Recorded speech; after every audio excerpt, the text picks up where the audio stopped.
Hey everyone, and welcome back. Ready to dive into a story that's like seriously huge. I'm ready. We're talking about thousands of years and a whole continent. Oh, yeah. It's the Great Bantu expansion. You might not have heard much about it, but trust me, it is seriously fascinating. Absolutely. Um, migrations like the Beaker people in Europe, we Hmm. have all those written records, but Yeah. with the Bantu expansion, it's a totally different story. We're working with linguistics, genetics, and archaeology. It's more like a puzzle. Yeah, it's like kept piecing together this massive puzzle with these different clues and trying to get a sense of really what happened during this period. Okay, so we're like historical detectives, basically. Exactly. And where do we even begin with this mystery? Where's the starting point? Well, our journey starts around 2000 BC in what is today Cameroon, so West Africa. Okay. And you have to imagine this region kind of buzzing with activity, maybe a population boom happening, climate shifts opening up new paths. It's a time of change that would push people to consider, well, maybe we should explore a little bit. Yeah, I can see that, like that feeling when you're at a crossroads in life and it's like, stay or go. Right. What would make these early Bantu communities decide to actually uproot their lives and go on this journey? It's likely not a single event, but rather like a perfect storm of different things happening all at once. Population growth could have strained resources, maybe climate change altered the landscape and made it possible to go to new places. But then there's also just that human spirit that need to explore and find something better. So it's not just a story of necessity, it's ambition too. Exactly. I like it already. Okay, so but we're talking about a journey across a continent. Was it like one mass movement? Mm. Or were there different paths, different approaches? That's a great question. It's definitely not like one mass exodus of people. Instead, think of it as a series of migrations unfolding over centuries, almost like branches spreading out from a central point. And we see two main routes kind of emerging, one down the Atlantic coast and another eastward towards the Great Lakes region. Oh, okay. So not just like one giant wave of people, smaller groups, maybe with different goals and challenges? Exactly. And as each of these groups encounters new environments and new communities along the way, their experiences shape them, they change, and ultimately that's what leads to this beautiful tapestry of Bantu cultures that we see across Africa. Okay. I'm starting to see a bigger picture here. And as the Bantu people are moving, they're running into other groups, Well, for sure. primarily hunter-gatherer societies already living in these regions. Yeah. So how did those interactions go? Was it all conflict or was it more cooperation? Well, I mean, rarely is it ever that simple. It's way more nuanced than that. I imagine it varied from region to region, depending on so many different things.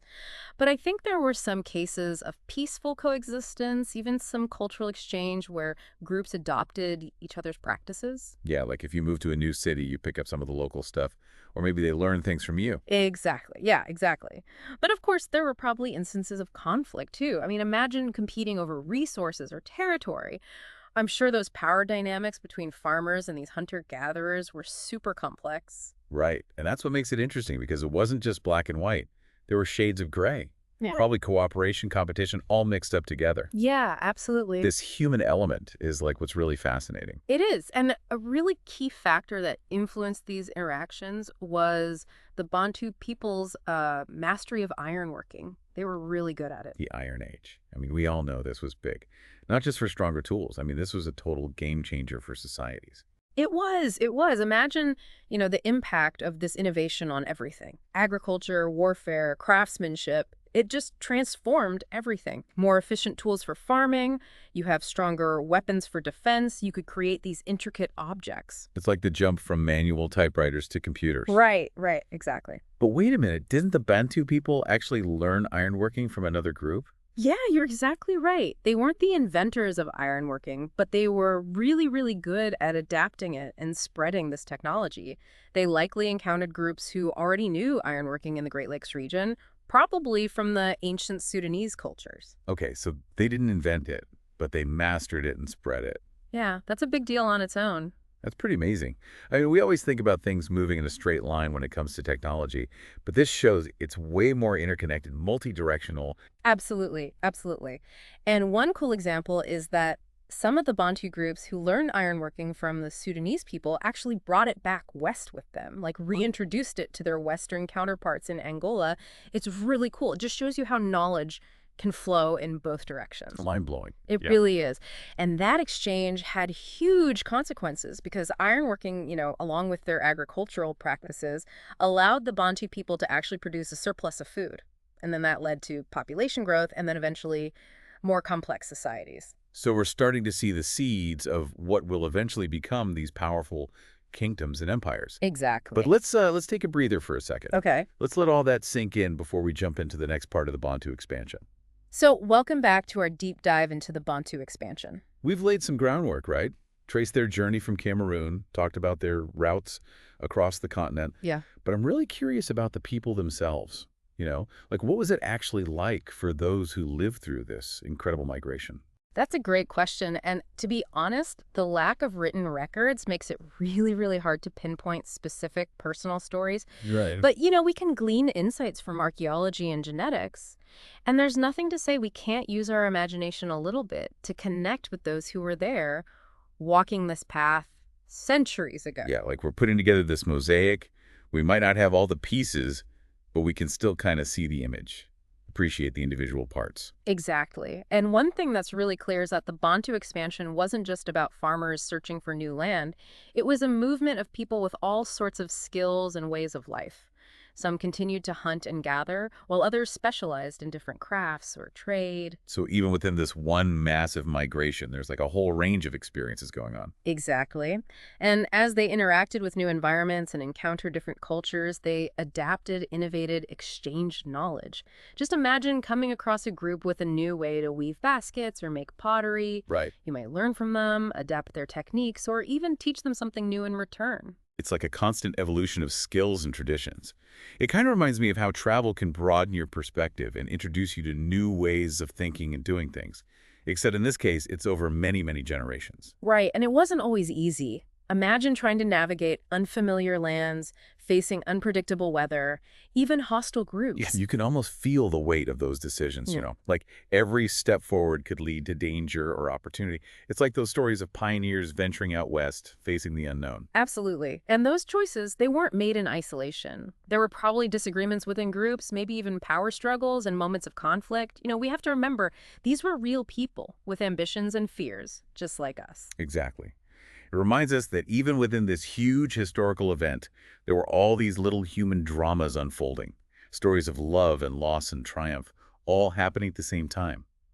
It really makes you think about those individual lives woven into this big tapestry of migration. Absolutely. And even though we might not know their names or specific dates, we can still relate to their experiences, their challenges, and how they help shape the Africa we see today. Okay, so speaking of shaping Africa, let's shift gears a little and talk about the long-term legacy of the Bantu expansion. We've already mentioned the rise of powerful kingdoms, but the cultural and linguistic impact goes way deeper, right? Oh, it's incredible. I mean, over 600 Bantu languages are spoken across Africa today. Wow. That's a direct result of this migration. That's like a massive linguistic family tree with Mhm. roots in Cameroon and then branches extending across the entire continent. But it's not just language, is it? We see their influence in music, art, agriculture, social customs. It's everywhere. It really is. It's like a cultural tapestry woven across the continent with threads connecting these diverse communities and reflecting this shared history. And it's not a static tapestry either. It's constantly evolving with each generation. Yeah, like a river that has carved its path through the land, leaving fertile soil and changing the course of everything that follows. But just like rivers have their bends and turns, history has its mysteries. One of the biggest debates surrounding the Bantu expansion is the whole question of how they interacted with those hunter-gatherer groups they encountered. You're right. And it's something that deserves a much closer look. We know it wasn't the same experience everywhere. Sometimes there was peaceful coexistence, a blending of Kind of cultures. like two streams merging into a larger river. Exactly. But then other times there was probably conflict and displacement. Imagine the tension as groups with very different ways of life are forced to compete for the same Yeah, resources. like those old Western movies where the settlers and the Native Americans clash over land and territory. Right, right. Though, of course, it was way more complex than that. And there were probably times when it was somewhere in between, a mix of cooperation and competition. It's that gray area again, right? Human history isn't so black and white. Which makes me wonder, is there any way to get a clearer picture of these interactions? That's where genetics comes in. In recent years, genetic studies have given us so much insight into human history. Right, like the DNA detective work. Exactly. By looking at the DNA of people from different parts of Africa today, scientists can track the movements of their ancestors and see how they were connected. And what's fascinating is that the genetic evidence generally backs up what we've learned from linguistics and archaeology. So it's like having different witnesses telling the same story, each one giving their own perspective and making the whole thing more believable. Exactly. And it also reveals some really interesting details. For example, it suggests that there was intermixing between the Bantu people and other groups, even some groups from outside Africa. Wait, so it wasn't just a one-way flow of genes? Nope. There was gene flow in both directions, which makes the whole history even more interconnected. It's like finding out your family tree has all these branches you never knew about, connecting you to people and places you never imagined. It really shows we're all part of one big human story. And that's a key takeaway from studying history. The Bantu expansion isn't just an event from the distant past. It's something that tells us about human nature, about cultural exchange, and the things that shape societies over thousands of years. We've covered a lot of ground today, right? Origins, migrations, technology, cultural exchange, even genetics. What a journey. But before we wrap up, I'd love to hear what you think the biggest lessons we can take away from the Bantu expansion are. There's a lot to think about here. It shows us how resilient and adaptable humans can be. The Bantu faced so many challenges, but they didn't just survive, they thrived. Right. It's a powerful reminder that we can overcome obstacles. Absolutely. It also shows how important cultural exchange is. The Bantu expansion wasn't just about people moving, it was about the sharing of knowledge and skills and traditions. Diversity, when we embrace it, can lead to amazing cultural enrichment and progress. And it reminds us that history isn't just something that happened a long time ago. It's something that continues to affect us today.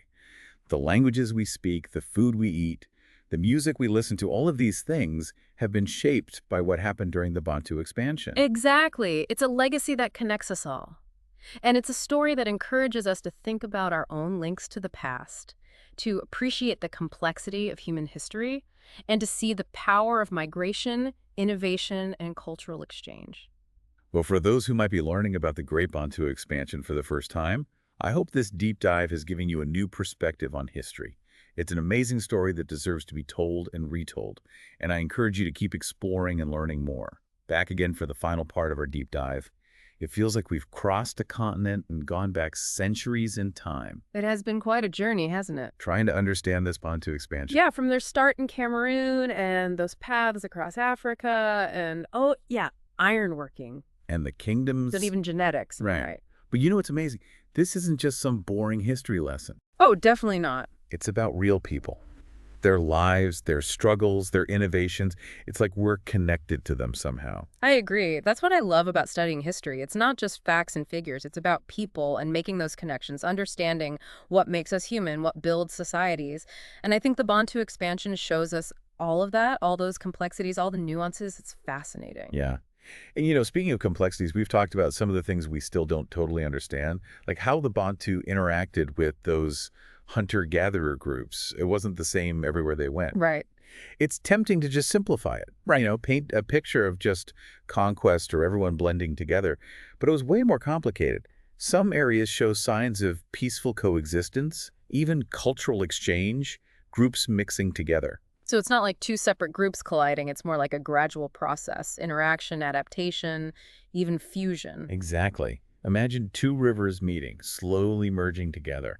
That's a much better picture than just a crash. But I'm sure not all of it was peaceful. I mean, there had to be conflict over resources, maybe even people being forced out. Oh, for sure. And so many things would have determined how it played out, how big each group was, resources available, their social structures, even the personalities of the leaders. It always comes back to people in the end, doesn't it? Their choices, fears, desires, Yeah. and that constant struggle for power. Absolutely.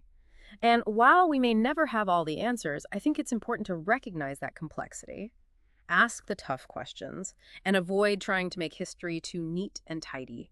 It wasn't. Yeah. Kind of like those tapestries we talked about. Yeah. Up close, you see all those individual threads and knots and colors. Then you step back and you see the whole picture, this beautiful, complex artwork. Perfect analogy. And that's what makes studying history so interesting. You're always going back and forth, looking at the details, but also understanding the bigger picture. Okay, so as we wrap up our deep dive into this Bantu expansion, what are the biggest takeaways for our listeners? What have we learned from this journey that's still shaping Africa today? Well, I'd say it's a story of resilience, adaptation, and this amazing capacity for innovation. The Bantu people faced so many challenges, but they didn't just survive, they thrived. They changed an entire continent. It's inspiring, right? Reminds us that we can overcome obstacles. And it shows the importance of cultural exchange. The Bantu expansion wasn't just about movement, it was about sharing knowledge and skills and traditions. When we embrace diversity, amazing things can happen. And history, it's not just something in the past. It's alive. It's still influencing us now. The languages, the crops, the music, the stories, they all carry echoes of this Bantu expansion. A legacy that crosses continents and generations. It makes us think about our own connections to the past, the complexity of human history, Yeah. and how powerful things like migration, innovation, and cultural exchange really are. For anyone hearing about this Bantu expansion for the first time, I hope this deep dive has been eye-opening. It's a story worth telling and retelling. And we encourage you to keep learning more, keep exploring. Yeah, absolutely. And if you enjoyed this journey with us, why not subscribe to the deep dive? We'll keep bringing you these deep dives into history, science, culture, always with a fresh perspective. Until next time, keep exploring, keep asking those questions, and keep diving deep.